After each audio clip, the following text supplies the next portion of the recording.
again. Hallelujah. Thank you for the opportunity again so we can all together read and study God's Word, learn from the example of Apostle Paul and from, of course, the highest example of all, our Lord Jesus Christ Himself. We're in the Apostle Paul in 1 Corinthians 11. Verse 1 has encouraged us to follow his example because he also followed the example of Christ. Follow example as I follow the example of Christ. And we're taking some time to look at the angles of how Christ fulfilled his assignment, how Jesus served the will of the Father. Remember, he said he did not come to do his own will, but to do the will of him who sent me, who sent him. And that's the Father. And so today we'll take a look at Jesus, who was full of zeal as a servant and as a witness. He was full of zeal. And we know also the Apostle Paul himself was full of zeal in doing the will of Jesus Christ, who called him and commissioned him to be an apostle to the Gentiles. In John chapter 2, verse 7, there is a quotation. John chapter 2, verse 17. His disciples remembered that it is written, "Zeal for your house will consume me." You can find this verse in Psalm 69, verse 9.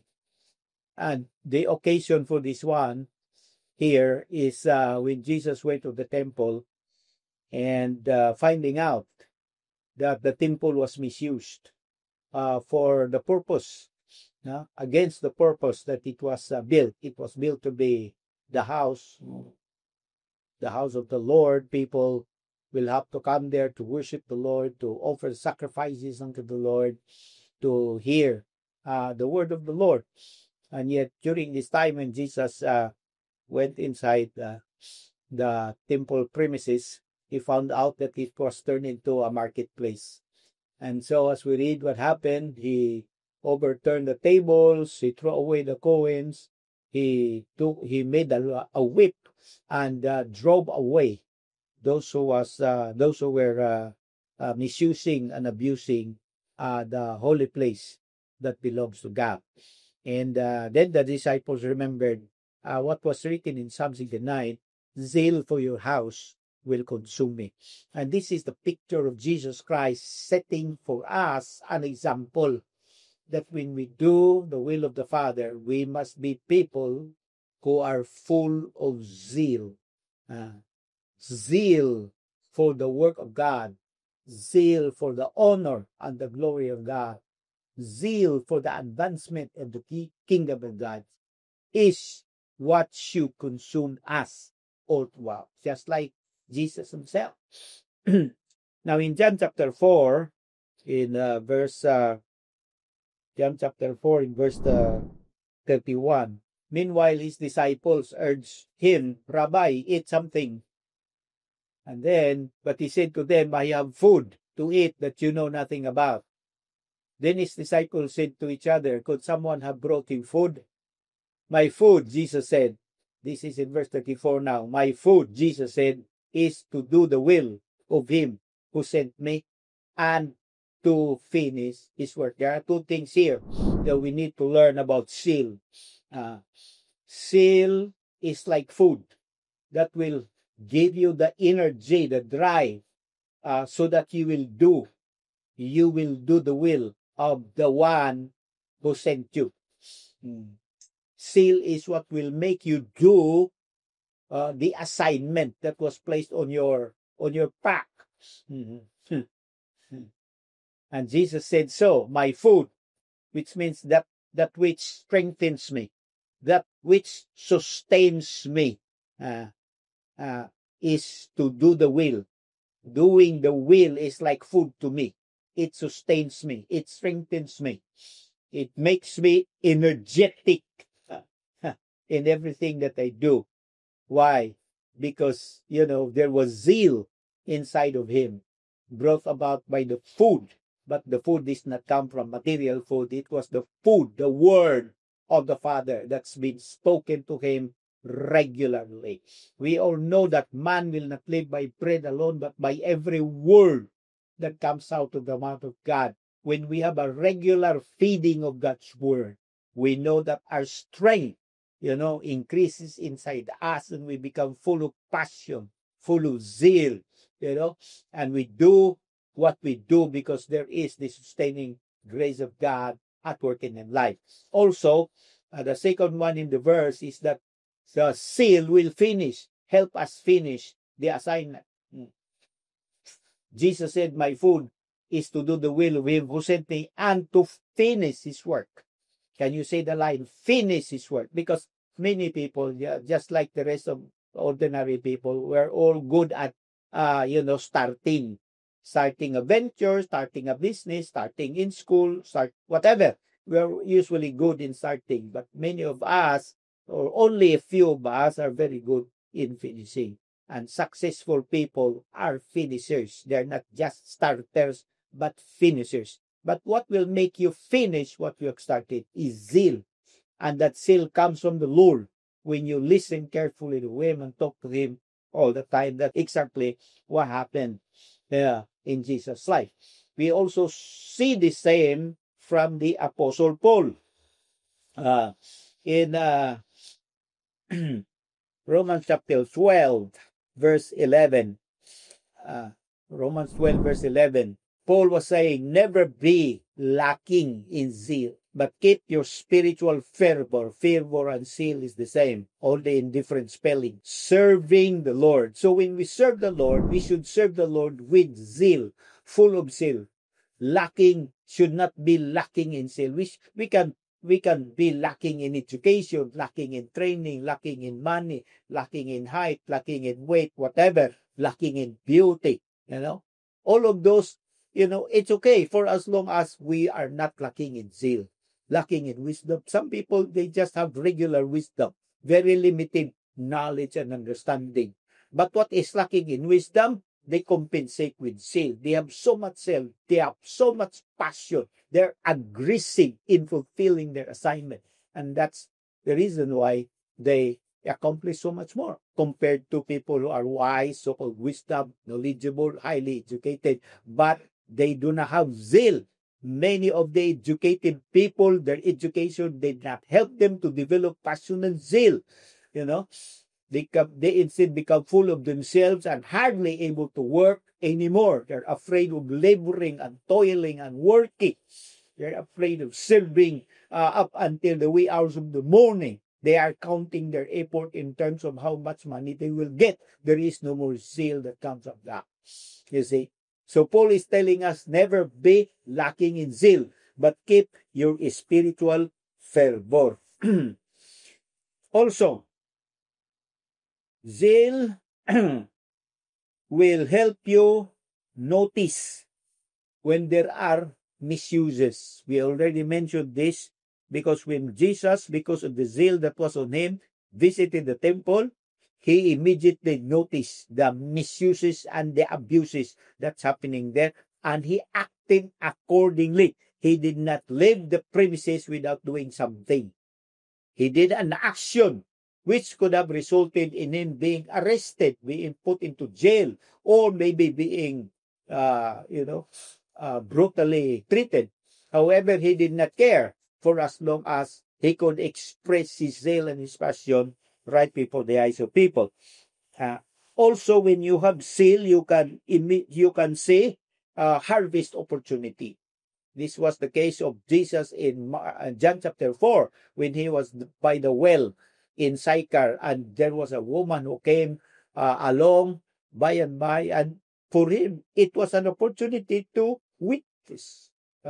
He saw the opportunity because his mind, his heart, his life was full of zeal. He was always thinking about kingdom expansion. He was always thinking about fulfilling the assignment to witness for the Father. He was always looking for opportunity to look for someone that's lost, that he may bring them back. to the saving knowledge of the Father.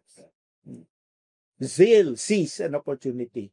You know, when you become slack, when you become apathetic, when you become indifferent, you will not see any more opportunities of service. What you will see are problems and obstacles and excuses. That's what you are going to see. But when your heart and mind is full of zeal and passion, you will see opportunity after opportunity to do works for the Lord Jesus Christ. Also, number 4, zeal makes you work hard.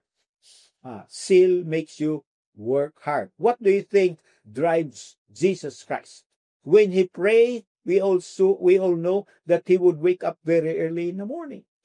According to Mark chapter 1, verse 35, very early in the morning, Jesus would arouse, get out of the house, go into the wilderness, solitary place, where he would pray very early in the morning while it was still dark. Jesus got up, left the house, went to a solitary place, prayed. This is a picture of somebody who is totally committed in doing the will of the Father. This is a picture of somebody who is full of passion, full of zeal, you know. Whereas the rest of the people are still asleep. The sun is already up and they are still asleep. But here Jesus, night, still very dark, very early in the morning. And then, of course, we can read that he also would spend nights in prayer. Nights in prayer. The rest of the disciples already gone home. Jesus was left behind because he still have some unfinished business with his Father. He still have to have a one-on-one session with him. That's the picture of a hard-working man. Hallelujah. Do you want to excel in what you are doing? Work at it with all your heart. Work very hard.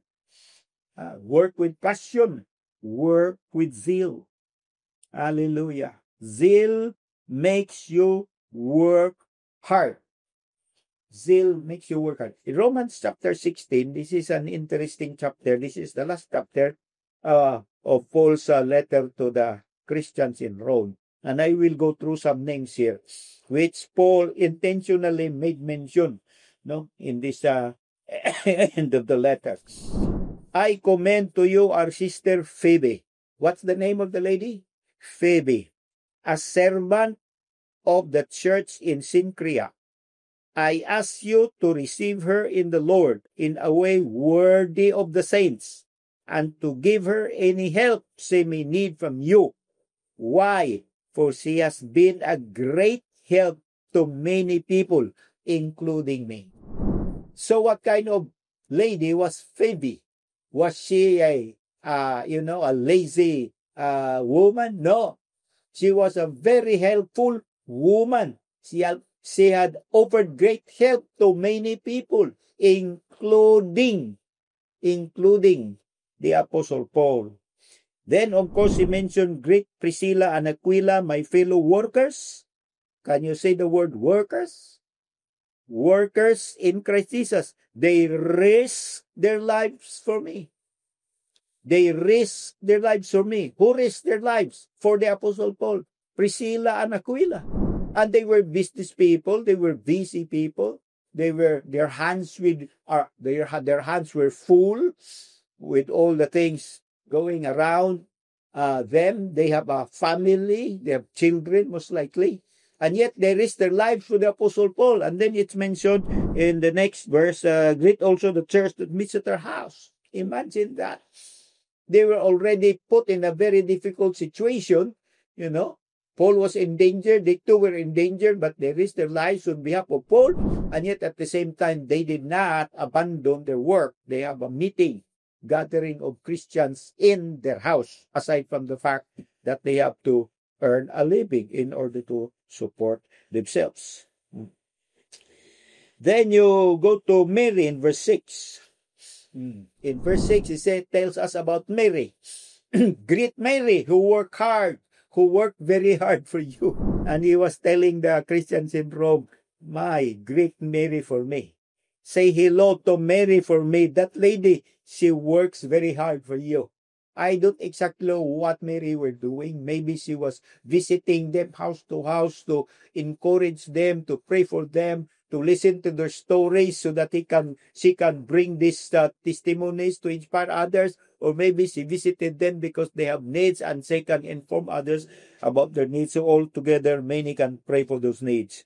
Then, you can read verse 7, Andronicus and Hunias, relatives of Paul, who have been in prison with me. These folks were put into prison with the Apostle Paul, and they are outstanding among the apostles. Outstanding means they stand above. You can see them visible from a distance compared to the others. They were outstanding because of their willingness to go even very difficult life in prison. And then you read down in verse number 12 about the two ladies here.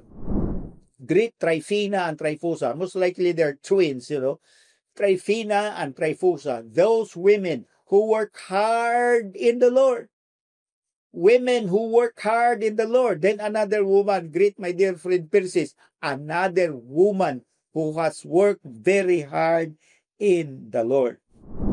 Now, these are people whom Paul has already affected by his own life. Because as we can see, when we go to 1 Thessalonians, another of Paul's letters, 2 Thessalonians chapter 3, in verse number 6, in the name of the Lord Jesus Christ, we command you, brothers, to keep away from every brother who is idle. When you are a hard-working fellow, when you are a hard-working person, you dislike people who are lazy and loves to stay idle. You dislike them. You don't want to stay. You do not want to spend time with them. You want to go with people who are like you, who works hard as well. See? So Paul was saying, keep away from every brother. He calls himself a brother, but he is idle and does not live according to the teaching you received from us. Verse 7, for you yourselves know. Now, Paul now sharing his own story here. He is testifying. You yourselves know how you ought to follow our example. He was reminding them, you should know that you are to follow our example. We were not idle when we were with you. That's a good example right there. That's a good example right there. When you are among people, like say you come from Davao, you visit Butuan, and when you're there in Butuan for a week or 2 weeks or 3 months, how is your life? Are you an idle person, lazy one? Or you work very hard. You help in the household chores, etc., etc. We were not idle when we were with you. Verse 8, nor did we eat anyone's food without paying for it. Wow, there you are. Hindi taga palibre.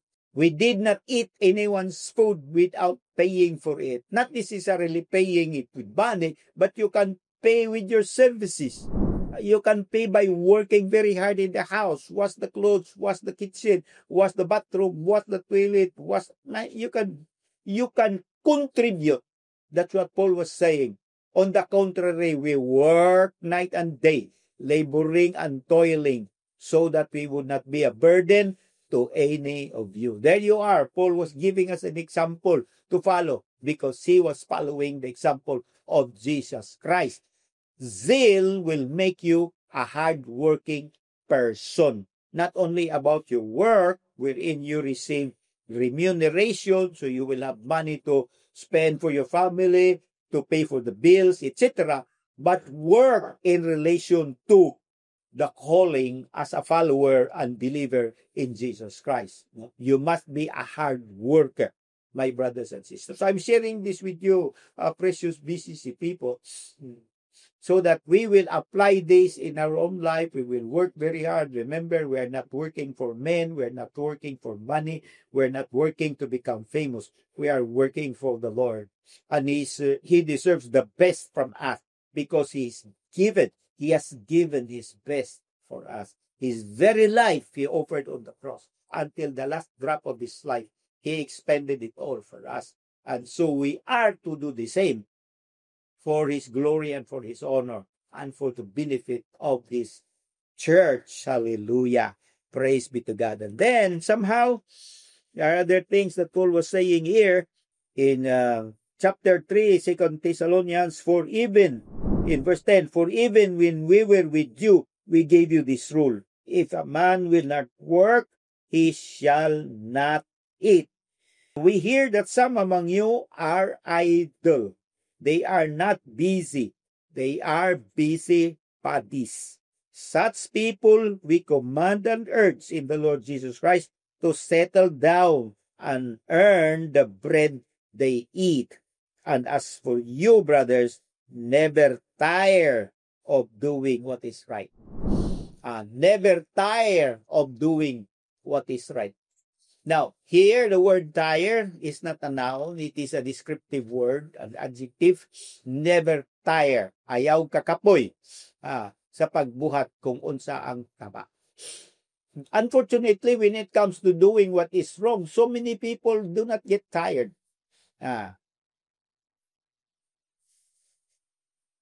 Doing something that's wrong, you do not get tired. You know, you go to the nightclubs, you do not get tired. You go to gambling dens, gambling places, you know. I know of one man who was playing mahjong for 3 consecutive nights without sleep. They will just stand, go to the bathroom, somebody brings them to their table, coffee and food. And for 3 nights in a row, 24 hours. Who can ever do that? My God, so difficult.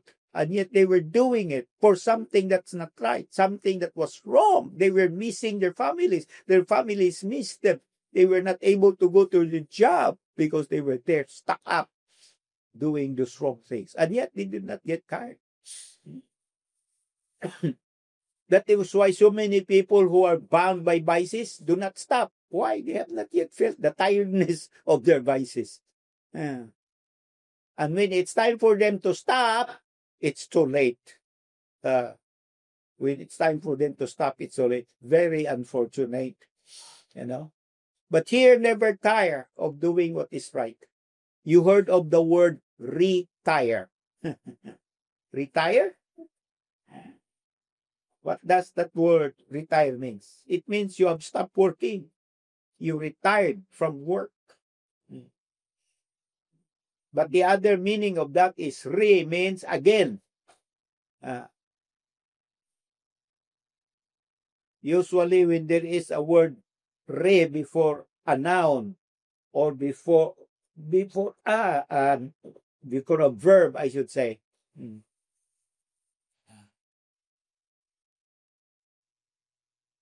It means do it again. So to retire means you do not stop working. It means like a car, you put on a new tire so that you're ready to go, ready to move forward. Caleb, the partner of Joshua at 85 years old, went to Caleb, went to Joshua and said, give me this mountain. I'll conquer this mountain. There was no other group of people interested in conquering that part of the land but Caleb, and Caleb was 85 years old. And he said, I feel as strong as when I was 40, even though he was now 85. Why? Because zeal gives you strength. Zeal and passion gives you strength. People who are always sitting down are the ones who are easily get tired. People who are doing nothing usually are the ones that get tired. And when it comes to eating, they eat a lot. Those who are not working, those who are working less, those who are idle, when it comes to eating, usually are the ones who eat like pigs. But people who are working, you know, sometimes many times they would sacrifice their food. They would defer the eating because they still have to finish the work. Now, when we can do that for material things, why are we not ready to do it for spiritual things? We have this verse spoken by Jesus in John chapter 6, where it is said, John chapter 6, verse 26 and 27. Jesus answered, I tell you the truth, you are looking for me, because there was this group of people, many of them that were looking for Jesus. Jesus was already on the other side of the lake at this time, and they rushed to where Jesus was and say, "Oh, Jesus, have you been long here?" Pretending as if they were really interested in seeing Jesus. But now Jesus tells them the real score, what is really in their heart. Jesus said, "I tell you the truth, you are looking for me, not because you saw miraculous signs, but because you ate the loaves and had your fill." They were not really interested in the spiritual things that Jesus dispenses at the time. Instead, they were interested for the food, because they just were able to eat food from the miraculous work that Jesus performed a while when he multiplied loaves of fish and bread. Loaves of bread and fish, I should say. So Jesus answered, "I tell you the truth, you are looking for me, not because you saw miraculous signs, but because you ate the loaves and had your fill." Verse 27. "Do not work for food that spoils, but for food that endures to eternal life, which the Son of Man will give you. On him God the Father has placed his seal of approval." Interesting, when people would travel, they would travel because of work, they would travel because there is food for free there on the other side of town. They will wake up very early in the morning because you want to be the first one to be on the line, get food, But, only very few would cross the ocean in order to hear what the Lord would have to say to them. So few people would travel unless there is an outpouring of the Holy Spirit. There were revivals in the history of the church when people would travel for 2 days, 3 days, just to be present in the meeting, because God was there. And those were the hungry kind of people. Those were the people who were zealous for the things of God. Those were the people who were passionate, hallelujah, about kingdom business. But many times, they are very few and far between. God is looking for those kind of people, full of zeal, full of passion, willing to lay down one's life, just as the Master has shown us. This is the way of the Lord. Hallelujah. Just as Paul has shown us, Paul also did the same, and he also laid down his life for Jesus' sake. And so we follow that. We follow Paul and we follow them. Hallelujah. From today, encouraging you, work with all your heart. Work when no one is watching. You are not working for men. You are working for the Lord. Come on, go to the next house. Visit the next house. Visit the next family. Pray for people. Give them something as a token. Bless them with everything that they've done. Pray for them. Hallelujah. Do not be slack. Do not be lacking in zeal. But keep your spiritual fervor serving the Lord. I'll pray for you today. Father, thank you. Thank you for kindness and grace and mercy. Thank you for your overflowing love unto us. But at the same time, thank you. For you do not fail to remind us. Thank you for in your love, you discipline us, but you also remind us because you want us. Hallelujah. To receive the fullness of your blessings and your promises. You do not want us to lose our way. You do not want us to lose the vision you have given us. Fill our lives, O Lord God, always with zeal and with passion, Holy Spirit. You are the fire that keeps on burning inside of us. That wherever we go, we will always think about the business of the Master, kingdom's business. I must be about my Father's business. That's what Jesus said at age 15. Hallelujah. We got lost in the temple festivities. We pray the Lord that our hands will be ready to work, our feet will be ready to go, our mouth will be ready to testify, our ears be ready to hear. Our entire being will be totally sold out to you, Lord. There will be no excuses, Lord. We pray that we will say no to idleness, no to laziness, because we do not see this in the life of Jesus. We do not see this in the life of Paul. Instead, we have seen them full of zeal, full of passion, full of tenderness and kindness for those in need. We see them rising early in the morning, crying out in their hearts, interceding for the kingdom to advance. We see them talking to people even in the hours of the night. Hallelujah. What a life, Lord. What an example. Give us, O Lord God, the same heart, the same attitude. Holy Spirit. Hallelujah, O Lord. Jesus. Jesus, thank you for your goodness and grace, God. Hallelujah. In your name and for your glory, O Lord, we say amen and amen.